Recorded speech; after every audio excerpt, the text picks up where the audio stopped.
Esdras, capítulo 7.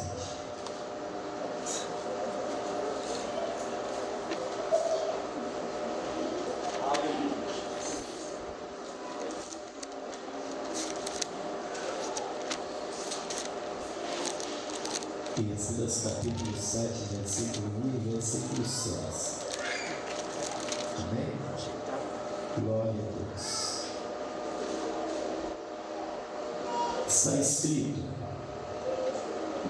e passadas essas coisas no reinado de Artaxerxes, rei da Pérsia, Esdras, filho de Seraías, filho de Azarias, filho de Ilquias. Verso 6. Este Esdras subiu de Babilônia, e era escriba hábil na lei de Moisés, dada pelo Senhor Deus de Israel, e segundo a mão do Senhor seu Deus, que estava sobre ele, o rei lhe deu tudo quanto lhe pedia. Amém? Curva a sua cabeça. Senhor meu Deus, nós estamos em oração, e eu quero pedir ao Senhor que o Senhor venha nos encher com a boa, perfeita, agradável vontade, que possamos, meu Deus, estar com a mente aberta, o coração aberto, para ouvir, para receber, para guardar a tua palavra. Meu Deus, nós dependemos totalmente do teu Espírito Santo. Por isso nós te pedimos, em nome de Jesus, Espírito Santo, venha sobre nós com plenitude e com graça e revela a nós a tua vontade, em nome de Jesus. Amém. Os irmãos estejam à vontade. Queridos irmãos, nós vamos lembrar vocês que estamos falando sobre o tema Reconstruído com Esdras, e nós ministramos aos irmãos que a reconstrução se deu em 3 etapas. A primeira com Zorobabel na reconstrução do templo, a segunda com Esdras na reestruturação da comunhão, e a terceira etapa nós ainda vamos estar meditando com Neemias na reconstrução dos muros e de toda a cidade. Lembrando a todos que neste texto, o capítulo 7, há algumas particularidades. Por exemplo, o capítulo 7, entre o capítulo 6 e o capítulo 7, passaram-se cerca de 60 anos. Parece ser a continuidade muito simples e objetiva, mas não foi tão simples. Quando a Bíblia diz no capítulo 7, verso 1, que passadas essas coisas, a Bíblia Sagrada está nos dando uma direção. Por volta de 457, 458 depois de, ou melhor, antes de Cristo, iniciou-se a segunda etapa da reconstrução.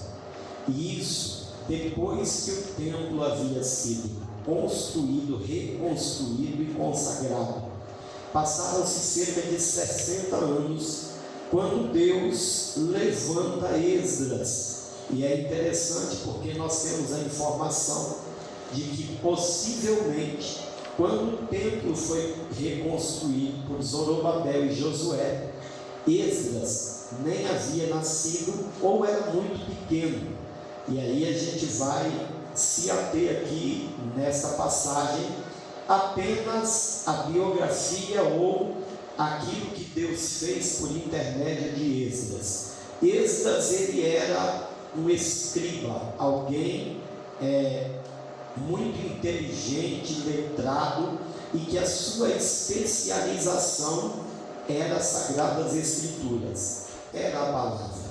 Então nós temos a informação de que Esdras, a partir do capítulo 7, ele lidera a segunda caravana. A primeira caravana, com 42.000 homens, veio da Pérsia para Jerusalém junto com Zorobabel e Josué. Agora a segunda caravana, ela vem com Esdras, um homem extremamente usado por Deus, de um caráter ilibado e letrado. Ele tinha muita capacidade. Nós vamos então adentrar no capítulo de número 7, do versículo 1 ao versículo de número 5. Nós já temos aqui uma primeira informação.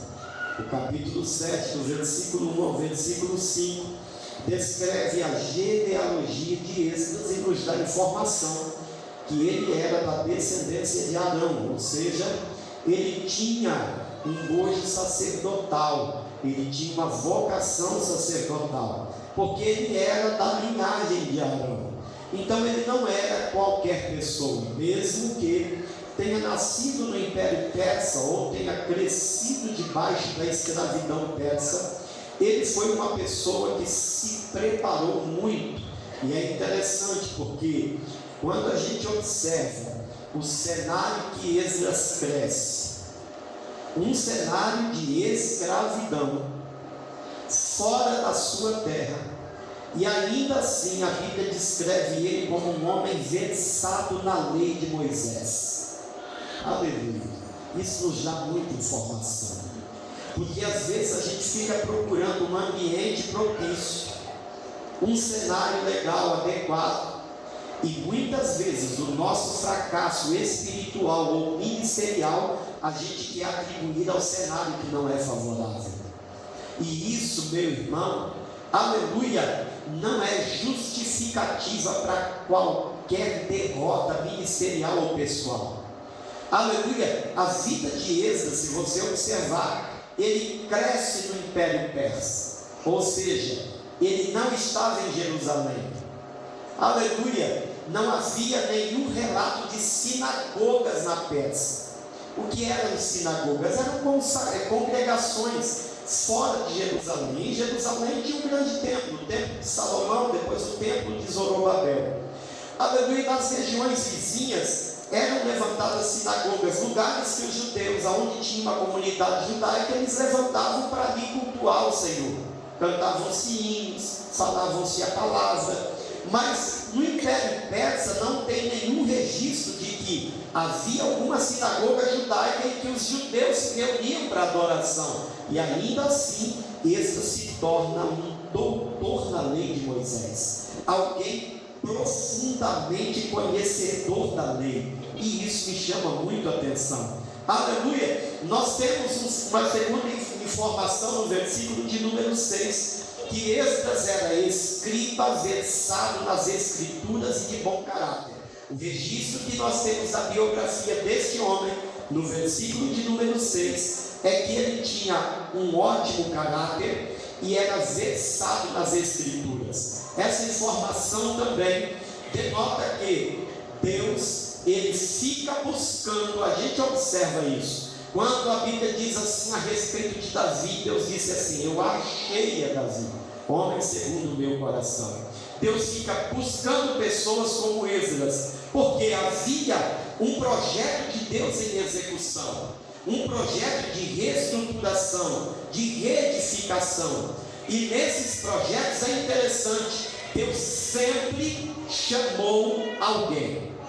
Deus sempre chamou alguém. Irmãos, entenda, você se isolar para tentar fazer alguma coisa, aleluia, vai ser derrotado. Vai ser derrotado. Nem Jesus fez nada sozinho. Pegou a visão? Jesus, quando quis incendiar a terra, ele escolheu 12. Nem ele quis fazer sozinho. Você imagina, se Jesus não conseguiu fazer sozinho, eu vou conseguir? Você vai conseguir? Não. A chance de dar certo é muito pequena.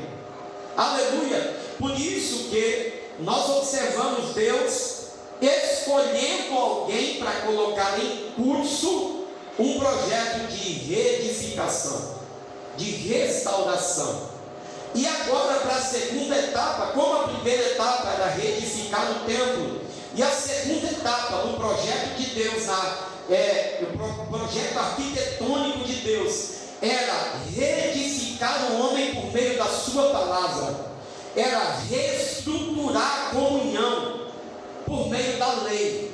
A gente vai observar que Deus olha do céu e procura alguém versado na lei, alguém que tinha profundo conhecimento e um ótimo caráter, um caráter ilibado. E aí Deus acha exatamente o escriba Esdras para poder fazer esse trabalho. O versículo de número 9 nos dá informação que quando Esdras ele recebe da mão de Artaxerxes um novo decreto, dando a ele permissão para atravessar algumas terras, da Pérsia até Jerusalém, ele gasta cerca de 4 meses de viagem. Era um período de chuva, mas tudo programado. Esdras era inteligente, ele tinha, louvado seja Deus, a sabedoria para poder fazer aquele percurso, e ele programou fazê-lo num período de chuva para que não houvesse escassez de água e eles conseguissem atravessar 4 meses andando desde a Pérsia até Jerusalém. No versículo de número 10, nós encontramos uma informação interessante. Lá nós temos a informação de que havia um propósito pessoal de Esdras. Esdras, quando sai da Pérsia, ele sai com um propósito. Aleluia! Esse propósito era cumprir a lei e ensinar a lei. Ele não sai de lá para reconstruir muro. Ele não sai de lá para carregar pedra para construir o templo. Ele sai da Pérsia com um propósito bem definido. E isso nos traz uma informação poderosa. Todas as vezes que nós estamos trabalhando para reedificação, para reestruturação de alguma área da nossa vida, é importantíssimo a gente ter a convicção daquilo que nós precisamos fazer. Porque tem muita gente que começa com um propósito hoje, amanhã ele muda o propósito, depois de amanhã ele muda de novo, daqui uma semana ele muda de novo, daqui um mês ele muda de novo, daqui a pouco ele não tem propósito nenhum e nem sabe o que está fazendo da vida mais, porque a vida dele é como uma folha seca, levada pelo vento, e ele nem sabe para onde vai. Aleluia! Tem um ditado aí popular que esses dias eu até andei citando para os irmãos, aleluia, que há quem diga que para quem não sabe para onde ir, qualquer lugar serve. Isso não é para mim nem para você. Quem tem uma vida com propósito sabe o que quer. Aleluia! E se não deu certo hoje, ele vai continuar no foco para poder dar certo amanhã. Aleluia! Ele não fica mudando. Toda hora tem uma visão diferente, toda hora tem um propósito diferente. Irmão, se Deus estabeleceu algo para você fazer, você está reestruturando a tua vida ou alguma área da tua vida, continue caminhando na visão e no propósito que você começou. Aleluia! Porque senão vai passar um tempo, você não vai fazer nada, não vai reedificar, não vai reconstruir, não vai se reestruturar e vai dar tudo errado. E depois sempre é perigoso colocar a culpa em Deus ou nos irmãos que não ajudou e não orou por você. Nós temos a informação no versículo de número 13, que o rei Artaxerxes autoriza todos os que desejavam voltar com Esdras. Ele disse assim: todos os que quiserem vá. É uma nova informação. Isso aconteceu com Zorobabel, quando a Bíblia nos diz que o rei Dário, ou melhor, o rei Ciro, ele assina o primeiro decreto e dá uma ordem para que Zorobabel volte. Ele diz para todo judeu: todo mundo que quiser voltar, volta. Agora com Esdras, o novo rei Artaxerxes, ele assina um novo decreto e ele dá também a ordem. Ou seja, ninguém estava preso à Pérsia, mas não foi todo mundo que voltou. Tem gente que ama uma escravidão, irmão. Tem gente que ama o Egito. Ele acha que o legumes do Egito é melhor do que o maná do deserto. Ele acha que o legumes do Egito dá a ele tanto prazer e satisfação quanto ao maná do deserto. Aleluia! O legumes do Egito vem acompanhado de um presentinho, uma algema. Você diz: eu sou livre, mas nunca consegue ter liberdade de verdade. Agora o maná do deserto é você que pode. Aleluia. É você que faz com ele o que quiser. E ainda tem uma promessa. Não precisa nem se preocupar, no outro dia tem mais. Aleluia. E para quem diz que pão não cai do céu, cai. Quem está no deserto, cai. Aleluia. Literalmente cai. Porque hoje a gente está tão ligado a uma vida mais pontual, né? Que a gente acha assim, não, pão não cai do céu. Não. Teve uma vez que eu era muito pequeno lá em Santos. Meu pai tinha saído, tinha uma semana que ele não aparecia em casa, num caminhão que tinha, e a gente começou a ter necessidade de pão. Eu era pequeno, Tatiana não era nascida ainda, mas eu me lembro. Minha mãe saiu para ir na casa de um irmão dela que morava na ponta da praia, era próximo. A gente não sabia o que ela tinha ido fazer. Ela tinha ido pedir pão amanhecido para a gente comer. Aí ela está voltando sem pão nenhum, porque não achou o irmão dela em casa, meu tio, e ela vinha muito triste. Na Imigrantes, a Imigrantes tinha acabado de ser inaugurada pelo último presidente militar, o Figueiredo. Eu me lembro dessa inauguração, era pequenininho, mas eu me lembro muito vazio. O carro do exército, que ele era militar. E a minha mãe vinha na Imigrantes e passava um ônibus que saía de São Vicente para ir para a Praia Grande. A minha mãe vinha andando na calçada, no acostamento da Imigrantes. Esse ônibus passou. E quando ele passou era muito veloz, porque lá era uma rodovia. Saiu voando dinheiro, irmão. Era tanto dinheiro que voou de dentro do ônibus. A minha mãe parou, olhou para o ônibus e fez: ei, olha o dinheiro, olha o dinheiro. E o ônibus foi embora. A minha mãe saiu ajuntando nota por nota. Parou e ficou esperando o ônibus voltar para poder recolher o dinheiro.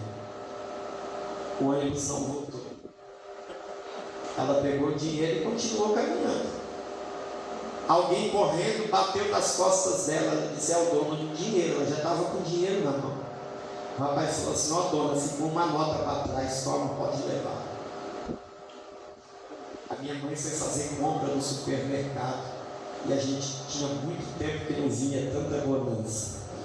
Sabe o que era isso?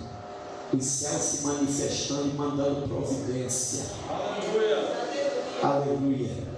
Os céus se manifestando e enviando providência. Aquele dia o cachorro pode comer em paz, porque eu não briguei por ele. Amém? Louvado seja o nome do Senhor. Tem gente que diz que não cai do céu, irmão. Se você estiver na prova, pode esperar que recurso vai vir, providência vai vir. Só não sei da onde. Pode vir do céu, mas pode vir de dentro do ônibus, pode vir do chão, pode vir da água, da praia, pode vir de qualquer lugar, mas que vai vir, vem, porque Deus continua sendo provedor. Aleluia. Mas a gente vai ter a informação, louvado seja Deus, no versículo de número 17, que havia recursos que Deus levanta e coloca nas mãos de pessoas idôneas. Versículo 17 é o melhor. Deixa eu ver aqui se eu já passei. Isso, versículo de número 17. Deus, ele prepara recursos, mas ele não prepara recursos e coloca na mão de quem não consegue administrar. Prenda isso, irmãos. Isso é uma receita básica para a prosperidade. Eu costumo falar muito isso para dirigente de congregação. Se você não consegue administrar um pouco recurso que você tem, não espera muito não. Vai vir nunca. Nunca. Você não consegue administrar o que você tem. Ganha 2.000 e gasta 3 todo mês. Está sempre endividado. Não espera 4, irmão. Não vai vir, você não tem condição. Primeiro você se reestrutura emocionalmente, psicologicamente, seja liberto, porque tem gente, irmão, que não está livre porque não é liberto. Amém? Tem gente que precisa ser liberta da maconha, da cocaína, da bebida, mas tem gente que precisa ser liberta da comida. Tem gente que precisa precisa ser liberto do desejo de fazer conta. Oi, irmão, tem hora que é espiritual, pode orar que o demônio vai embora. Porque quando você está devendo e você passa na loja e te dá aquele desejo de comprar, bate o pé e cai fora, Satanás. Eu estou lutando para pagar o que eu devo, estou ainda quer enfiar na minha mente que eu tenho que comprar de novo. Aleluia. Tem hora, irmão, tem que orar nesse negócio, irmão, para ser liberto. Deus quer prosperar o seu povo e abençoar o seu povo, mas se você não administra o pouco que você ganha, não espere ter mais. Senão você vai se arrebentar e Deus não quer ver você endividado. Aleluia. Amém? A Bíblia diz que Deus preparou recursos e colocou na mão de uma pessoa boa administradora. Lá estava Esdras, para cuidar, para administrar, para fazer aquilo acontecer. Deus fez isso. Essa é a informação que nós temos, porque ele estaria voltando para Jerusalém e eles precisavam do recurso. E quando nós temos a necessidade de uma boa administração, se nós não fazemos, a nossa vida trava. Para. Às vezes eu fico bobo, veja, tantos propósitos, tantas coisas para a gente fazer de mais importância. Aleluia. E às vezes a gente faz algumas bobagens, né, irmão? Eu vejo aí os meninos, todos os meninos aí, por causa deles até aquele celular do coraçãozinho, né? Depois não sabe nem mexer aqui.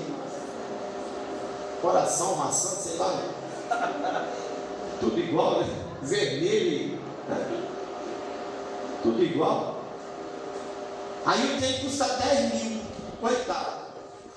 Às vezes ele nem trabalha, mas o pai e a mãe tem que dar. Ou às vezes ele trabalha, mas ele só tem condições de comprar um de 900, irmão, aquele básico do meu. Aleluia. Mas que faz a mesma coisa, tá bom? Quero ver do coraçãozinho, o que eu preciso é me dar. Aí a gente entra em dívida. Aí a vida trava. Porque tinha um monte de projeto para fazer e a gente atropelou uma regra básica de administração. E aí a gente reclama, irmão, da ausência da bênção. E muitas vezes a gente diz assim: oh Deus, eu sou dizimista, mas eu nem frutifico. Lógico, se é dizimista, mas gasta mais do que eu que ganho, não tem dízimo que vai resolver a tua situação. Tem não, irmão, tem não. Ou aprende a administrar, ou não vai ter recurso. E aqui nós temos a informação de que Deus levanta o recurso e coloca na mão de uma pessoa idônea que tinha capacidade administrativa. Essas não passa tempo hora nenhuma. Atravessando 4 meses da peste pior, tem registro que vinha maná não, viu? Maná foi só na saída do Egito, aleluia, para a terra prometida, 40 anos. Mas os 4 meses da Pérsia para Jerusalém, não teve maná não. O que teve foi o recurso que Deus preparou e uma pessoa de boa administração para administrar todo o recurso, para não faltar nada nem para ele e nem para quem estava com ele na viagem. Não faltou nada. No versículo 18 nós temos uma nova informação. Nossos recursos devem ser usados conforme a vontade de Deus. Entenda, lá está escrito exatamente isso, que Esdras, ele aplicava o recurso segundo a vontade de Deus. E sabe o que isso significa? É que em tudo na nossa vida nós temos que buscar uma direção, até para gastar o nosso dinheiro. Aí nós vamos descobrir se Deus está ou não está no negócio. Não é assim? Louvado seja Deus. Tem que ter uma direção. Aleluia. Porque se não tiver uma direção, a coisa não acontece. Eu me lembro quando o cooperador Anderson Portela, ele teve para comprar uma autoescola. Eu lembro disso, faz tempo. Já estava fechado o negócio praticamente, mas estava em oração. E aos 45 do segundo tempo, Deus foi tão misericordioso e fiel que ele descobriu algo que estava escondido lá. Não lembro o que era, mas tinha uma dívida grande dessa autoescola. E era o dinheirinho que ele estava guardando para investir. E aos 44 do segundo tempo, Deus abriu a janela do céu. Ele ficou sabendo do problema e desfez o negócio. Porque tudo que a gente vai fazer, a gente precisa orar, pedindo uma direção de Deus. Aleluia! Tem coisa que a gente diz é bobagem, aí vai lá e faz.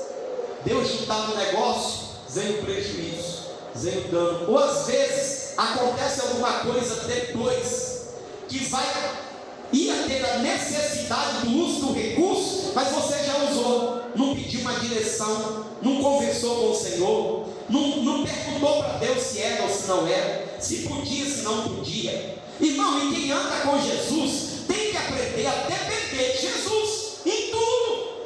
Aleluia. Em tudo. Você vai casar? Ora. Vai ter filho, irmão? Ora. Não, depois não aguenta. Vai comprar um carro? Ora, irmão. Senão depois não aguenta. Vai ter o prejuízo, vai se pedir, não sabe o que é.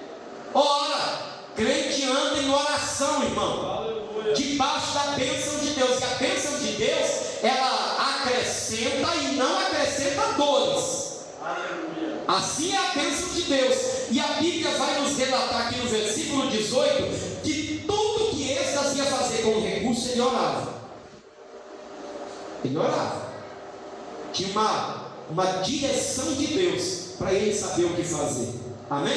Versículo 23, uma nova informação nessa viagem de Esdras lá da Pérsia para Jerusalém, para reconstruir agora a segunda etapa, que era restabelecer a comunhão dos judeus com Deus, porque olha, o negócio lá estava feio. Eles passaram 73 anos. Era 70, mas entre a primeira e a última caravana deu mais ou menos 73 anos. Uma boa parte nasceu lá, na Pérsia. Estava tudo longe dos princípios. Eles tinham quebrado muitos princípios de Deus. Não dá, irmão, para dizer eu ando com Jesus e desobedece a palavra. É contraditório. Não dá para dizer assim, Deus está na minha vida e a palavra de Deus não está. É contraditório. Isso é conversa fiada. A palavra de Deus precisa estar em nós. Aleluia. Jesus nos avisou sobre isso. Ele disse, vocês vão ser meus amigos quando vocês fizerem o que eu mando, não foi nem o que eu peço. Aleluia. Então nós precisamos ter muito cuidado com isso. Deus estava colocando em prática a segunda etapa da reconstrução. E essa segunda etapa talvez foi mais difícil do que a primeira. Porque a primeira era bater martelo, era carregar pedra, era reedificar o templo. Agora a segunda era fazer renúncia. Aleluia. Porque ia ser confrontado. Agora, irmão, tinha um monte de judeu lá que tinha casado com mulheres persas. Vocês têm uma ideia? Qual é a guerra hoje que o mundo está esperando? A principal guerra: Jerusalém, Israel com o Irã, não é isso? Não é isso? E nós estamos falando das duas nações aqui, porque a Pérsia é o Irã hoje. É o Irã. Aonde era a Pérsia é o Irã hoje. O Império Medo Persa fica exatamente na localização geográfica do Irã. Então vocês imaginam, louvado seja Deus, eles estavam, imagina isso, um judeu casando com uma iraniana. Hoje, impossível. É ódio mortal. E naqueles dias os judeus tinham pego um monte de iraniana para casar. Aí vem a palavra. E tinha menino, viu, irmão? Foi um chororô grande. Mas quem tinha propósito se consertou, porque para se consertar de dentro para fora, irmão, não é fácil, mas é necessário. Se você quiser se reconstruir, não adianta o estereótipo. Por fora não adianta nada. Por fora todo mundo vê que está bom. Mas a Bíblia diz que quem não obedece à palavra é como sepulcro caiado. Só tem morte por dentro. Por fora é lindo, bonito. Se bem que eu não acho bonito sepulcro caiado também não. Por fora não. Parece que é treva o tempo inteiro. Mas é que nem crente desconcertado, irmão, é feio o tempo inteiro. Sem treva, por dentro e por fora. Você olha, pode estar até maquiado, tem um azulejozinho, não é? De mármore. Mas quando você olha, é mármore, mas é treva. É mármore, mas você olha e não quer estar perto não, irmão. É não. Aleluia! Eu vou falar tudo que eu tiver que falar aqui hoje. Aleluia! Glória! Todas as coisas devem ser feitas conforme a orientação de Deus. Versículo 23. Versículo 25. Aleluia! Esdras tinha bom testemunho do rei, e não era só do rei não, todos os sábios, os grandes dentro da Pérsia testemunhavam a respeito de Esdras. Ele era um cara top, bom caráter, por isso que o rei confiou nele. E a informação que nós temos é que ele era sábio, observador e formador de liderança. No versículo 26 havia dentro do decreto de Artaxerxes um parágrafo que era duro. Ele fez, irmão, um rei ímpio. Ele escreveu no decreto que quem não observasse a lei tinha como pena a morte, o desterro, a confiscação dos bens, mas não sabe, ou a prisão. Você imagina o seguinte: um rei ímpio assinou um decreto e disse assim: quem não obedecer a lei lá do Deus dos judeus pode matar. Se não for para a morte, toma o que ele tem, deixa ele na miséria. E se não for o caso, prende ele, bota ele na prisão, porque ele vai aprender a servir o Deus dele. Estava facinho servir a Deus. E lá na frente vocês vão ver que Neemias até arrancou os cabelos de alguém, arrancou dente, deu pancada, irmão. Disse: não vai obedecer, não vou moer vocês tudo no pau. Capítulo 13 de Neemias. Ele arrancou cabelo de gente e arrancou dente também, porque não queria obedecer. Já pensou? Meu Deus. Aleluia. Oh Jesus, levanta os Neemias na nossa geração. Aleluia. Versículo 27. Esdras louva a Deus por ele ter movido o coração do rei para ornamentar a casa de Deus. Aí vem um momento de gratidão, coisa que a gente precisa aprender. A gente tem muita dificuldade em agradecer ao Senhor, né, irmãos? Em louvar a Deus. E no versículo 28, uma nova informação sobre essa viagem de Neemias, ou melhor, de Esdras, aleluia, do Império Persa a Jerusalém. No versículo 28, nós temos a informação de que ele foi animado pela certeza do chamado. Aleluia. Todas as vezes que nós estamos trabalhando na reedificação, na reestruturação de alguma área da nossa vida, é muito comum que a gente se desanime por levantes, por ausência de frutos, por parecer que não está acontecendo nada. É muito comum a gente, na nossa limitação humana, pensar: não está dando certo. Mas escuta uma coisa: o que moveu o coração de Esdras não foi nada ao redor, foi a convicção que ele tinha de que estavam fazendo a coisa certa.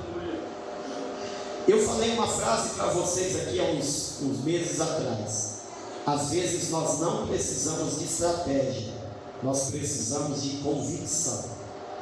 Às vezes a gente fica pensando: eu acho que eu vou fazer assim, eu acho que eu vou fazer assim, fica buscando uma estratégia.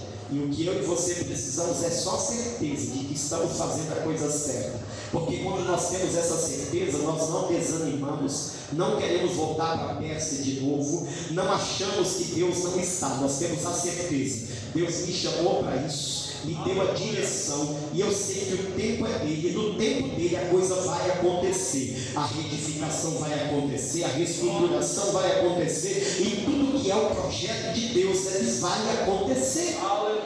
Meu irmão, o que eu e você precisamos é dessa convicção, dessa certeza. Aleluia, porque é isso que vai nos encorajar a continuar, é isso que vai nos motivar a não desistir, a certeza de que Deus está no negócio, foi Ele que direcionou para reconstruir, para reestruturar. Aleluia, tem coisa que precisa ser feita, e se você tem a convicção disso, você não vai deixar o inimigo ganhar, porque ele insiste em tentar te desanimar, porque ele insiste em dizer para você que não vai dar certo, porque ele insiste em tentar te desmotivar de alguma maneira. Se Deus falou que vai acontecer uma reestruturação, uma retificação, se é vontade de Deus, então atente bem para isso. Glória. Aleluia! Nós precisamos de convicção e não de estratégia. Aleluia. Agora escuta para a gente terminar. Nós temos a certeza no capítulo 7 que a segunda etapa da reconstrução, ela está em andamento. E a segunda etapa é transformar um coração que havia se perdido na queda de princípios a um coração leal e fiel a Deus. Aleluia. E as mãos do Senhor não estavam encolhidas naquele lugar. Glória. Nós aprendemos nesse texto que mesmo diante de alguns silêncios ensurdecedores, porque muitas vezes a gente busca uma palavra da parte de Deus Aleluia. e Deus se cala, o silêncio de Deus continua sendo resposta. Aleluia. Aleluia! O silêncio de Deus não é a ausência de Deus. Aprenda isso. Glória. Aleluia! Aleluia. Tudo tem um tempo, e no silêncio de Deus nós conhecemos um Deus que mesmo sem falar nunca esteve ausente da nossa vida. Aleluia. Glória. Nesse texto nós aprendemos a importância de pessoas na reconstrução. Escuta isso, Deus sempre vai usar alguém, Deus sempre vai levantar alguém. Aleluia. Deus levantou Esdras, que não tinha nenhum dom de poder, de revelação ou de maravilha, mas era um homem profundamente conhecedor da lei, e era só o que Deus precisava, porque todas as bênçãos de Deus para os judeus naquele dia estavam ligadas a um conserto do coração deles para com Deus, aonde a palavra é pregada e ensinada com esmero, há conserto no altar, há vidas restauradas, a comunhão sendo refeita, aonde a palavra de Deus é pregada com esmero. Não tenho dúvidas de que o inimigo perde. Sabe por quê? Não é por causa da oração forte, é por causa do arrependimento. Porque quando a Bíblia é pregada, nós reconhecemos quem somos, nos arrependemos, e aí até o inferno perde, o pecado é derrotado, e aí o céu se abre. Todas as bênçãos que nós precisamos estar em ouvir a palavra e colocar ela em prática. E nós aprendemos também, aleluia, a importância de se ouvir e se obedecer a palavra na reconstrução. Fique de pé. Aleluia.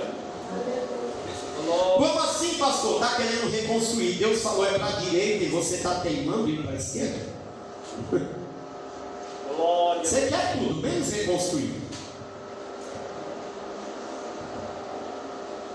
Aleluia, quer reconstruir? A palavra de Deus está te orientando a parar?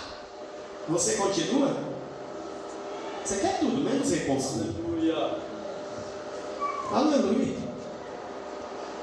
O sucesso da reconstrução em qualquer área da sua vida está em ouvir a palavra e obedecer.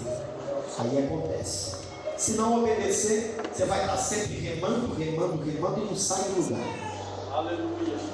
Agora, se você se ater à palavra e obedecer, irmão, não tem mistério que impeça a reconstrução de Deus para a tua vida. Aleluia. Não tem inimigo que consiga se opor e ter sucesso. Ele vai se levantar e Deus vai jogar ele por terra. Ele vai tentar e Deus vai jogar ele por terra. Ele vai difamar e ele vai cair por terra. Vai acontecer um monte de coisa e ele vai cair por terra. Porque você está centrado no ouvir e obedecer a palavra. E aí está o sucesso da vida de todo cristão que anda com Jesus. Então feche os teus olhos e nós estaremos aqui sendo imergidos na segunda etapa da reconstrução. Do capítulo 7 ao capítulo 10, nós vamos aprender o que Deus fez, de que forma Deus falou, como Deus usou e o que Deus exigiu para que os judeus voltassem a ter comunhão com Ele novamente. Amém? Oremos, Senhor Deus, no nome de Jesus, te agradecemos por tudo, por esta noite, pela vida dos teus filhos e filhas. Continua sustentando a cada um, meu Deus, e abençoando de forma especial, gloriosa, poderosa. Capacita o teu filho e a tua filha neste trabalho de reconstrução. Meu Deus, em nome de Jesus nós te pedimos, Pai, estende as tuas mãos poderosas e abençoa o teu povo, em nome do Senhor Jesus.